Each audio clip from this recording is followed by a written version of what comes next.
Chers élèves, bonjour, j'espère que vous allez bien pendant cette crise sanitaire liée au Covid-19. J'espère que le confinement se passe le mieux possible à côté de votre famille et de vos proches. Et n'oubliez pas de rester sage et tranquille afin d'assurer la continuité de cet apprentissage à distance. Aujourd'hui, j'ai choisi de vous faire cette vidéo pour vous expliquer une nouvelle leçon de vocabulaire et les types de textes. Il existe plusieurs types de textes, mais aujourd'hui, on va voir ensemble les 5 types importants. Nous avons le texte narratif, descriptif, argumentatif, explicatif et le dernier, c'est injonctif. Très bien. Le texte narratif, dès que je dis le texte narratif, je crois que vous pensez à la narration. C'est ça? Oui, bravo. Donc, la narration, c'est narrer, raconter quelque chose à quelqu'un. Et quand je raconte, c'est-à-dire je dis une histoire qui peut être vraie ou bien fictive. Et je peux la raconter oralement ou je peux l'écrire. Maintenant, à vous de deviner une courte définition. Voilà. Le texte narratif est une narration orale ou bien écrite d'une histoire réelle ou fictive, c'est-à-dire imaginaire.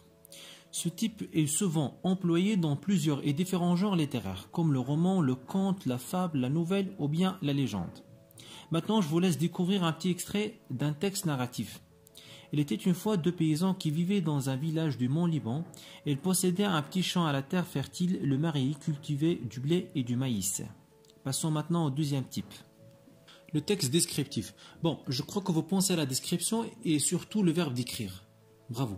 Je vous pose des questions et à vous de me répondre. Allons-y. Est-ce que vous avez déjà décrit quelqu'un ou quelque chose? Vous allez me répondre. Mais bien sûr, maître, nous avons déjà fait la description physique et morale d'une personne. Excellent. Et pour décrire quelqu'un ou quelque chose, qu'est-ce qu'on utilise? On utilise des mots sur tous les verbes de perception et les adjectifs en pensant aux informations que nous donnent nos 5 sens. Excellent. Et la description, est-ce qu'elle est utilisée juste pour décrire une personne? Vous allez me répondre, mais non, la description peut représenter aussi un lieu et un objet. Et où peut-on trouver les textes descriptifs? On peut les trouver dans les romans, les guides touristiques et les récits de voyage. Parfait, je suis vraiment fier de vous.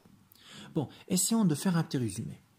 On a dit, le texte descriptif montre un lieu, un objet ou un personnage que le lecteur ne voit pas.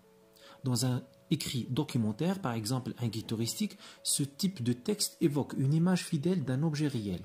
Dans un récit de fiction comme un récit de voyage, il peut créer une atmosphère, donner des indices sur la suite du récit et donner au texte une valeur esthétique. Bravo. Maintenant, c'est à vous de voir cet extrait d'un texte descriptif. 4 amis passent Noël dans un chalet isolé. Un crime vient d'être commis et se mettent à la recherche de l'assassin. Ils décidèrent de commencer par la cave et entr'ouvrir prudemment la porte. L'ampoule était faible et la lumière tremblante. L'escalier s'enfonçait dans le noir. Arnaud allume la torche, l'un derrière l'autre, et descendirent marche à marche, dans un silence pesant.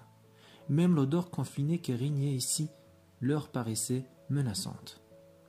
Passons au 3e type. Le texte argumentatif.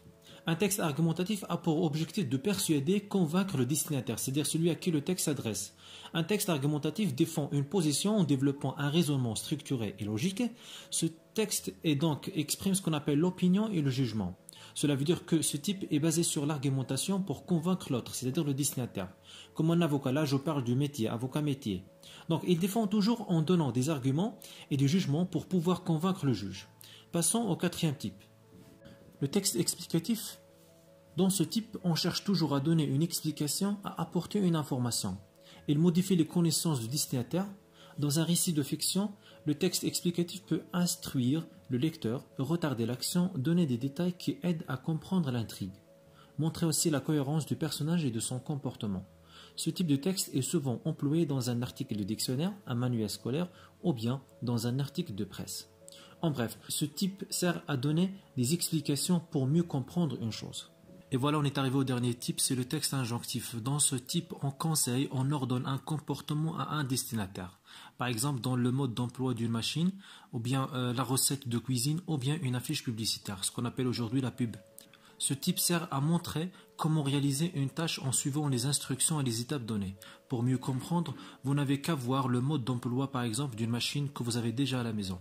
Comme la machine à laver ou bien le téléviseur. Enfin, j'espère que vous avez bien saisi maintenant la différence entre ces types de textes. J'espère aussi que j'ai pu répondre à toutes vos questions concernant cette leçon. On se verra prochainement dans une nouvelle vidéo et à très bientôt.